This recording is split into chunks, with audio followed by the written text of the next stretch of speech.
নমস্কার বন্ধুরা, রিনার রসুই আপনাদের সবাইকে স্বাগত।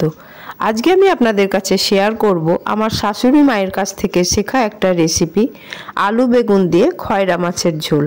গরম ভাতের সাথে এই আলু বেগুন দেয়া খয়রা মাছের ঝোল খেতে ভীষণই উপাদেয়। তা চলুন দেখে নিই আমার এই ভিডিওটিতে কিভাবে খয়রা মাছের ঝোলটা তৈরি করে থাকি। আজকে বাজার থেকে বেশ বড় সাইজের খয়রা মাছ পেয়েছিল, তাই ভাবলাম আলু বেগুন দিয়ে ঝোলটা বানিয়ে নিই।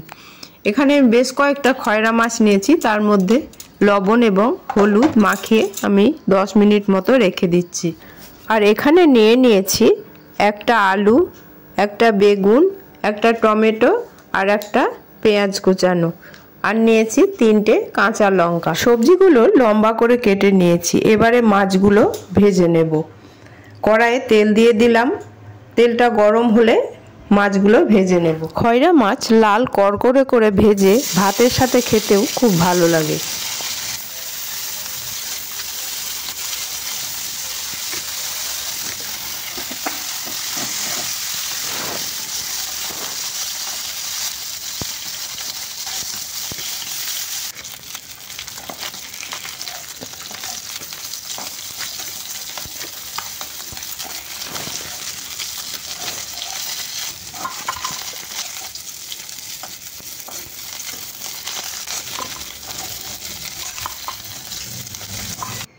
মাছগুলো ভাজা হয়ে গেছে, এবারে আলু ও বেগুনটাকে ভেজে নেব।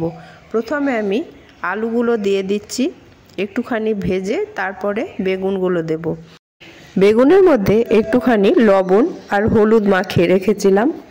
এবারে বেগুনগুলো দিয়ে দিচ্ছি, একটু ভাজা ভাজা করে এর মধ্যে একটা ঢাকা দিয়ে দেব। ঢাকা দিয়ে আঁচটাকে মিডিয়ামে রেখে আলু বেগুনগুলো একটু নরম করে নেব।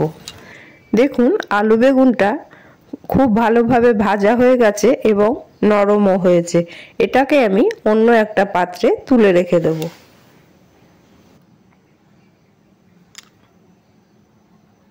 ওই কড়াইয়ের মধ্যে দিয়ে দিচ্ছি আরও খানিকটা তেল। তেলটা গরম হলে ওর মধ্যে দিয়ে দেব 1 চামচ মতো 5 ফোড়ন। তারপরে আমি পেঁয়াজগুলো ছেড়ে দেব। পেঁয়াজটাকে একটু নাড়াচাড়া করে আমি যে কাঁচা লঙ্কা 3টে চিড়ে রেখেছিলাম সেই লঙ্কা 3টে দিয়ে দিচ্ছি। তারপরে দিয়ে দিচ্ছি টমেটো কুচি।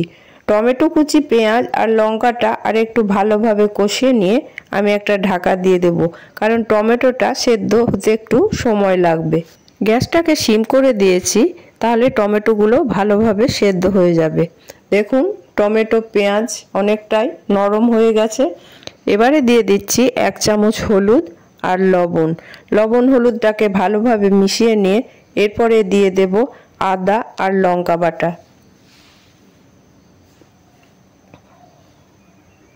আর দিচ্ছি ছোট চামচের 2 চামচ জিরে গুঁড়ো আর 1/2 চামচ সর্ষে বাটা। এবারে এর মধ্যে অল্প একটু জল দিয়ে মশলাটাকে খুব ভালোভাবে কষিয়ে নেব। তারপর এখানে দিয়ে দিচ্ছি টেস্টের জন্য অল্প একটুখানি চিনি। খয়রা মাছ তো অনেকে অনেক রকমভাবে রান্না করেন, তবে এক একজনের পদ্ধতি এক এক রকম। আমি এই পদ্ধতিতে রান্না করলাম, আপনারা অবশ্যই বাড়িতে করে দেখার চেষ্টা করবেন। এই রান্নাটাই ঝালটা একটু বেশি দেবেন, তাহলে খেতে আরও বেশি ভালো লাগবে। তবে যারা ঝাল পছন্দ করেন না তারা তাদের মতো করে দেবেন। এবারে দিয়ে দিচ্ছি পরিমাণ মতো জল। ঝোলটা খুব বেশি হবে না। ঝোলটা ফুটে উঠলে তারপরে আমি মাছগুলো ছেড়ে দেব।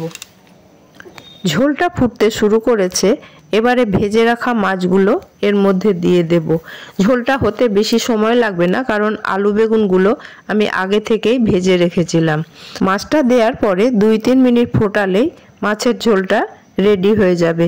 তারপরে সবশেষে আমি দিয়ে দেব ধনেপাতা কুচানো।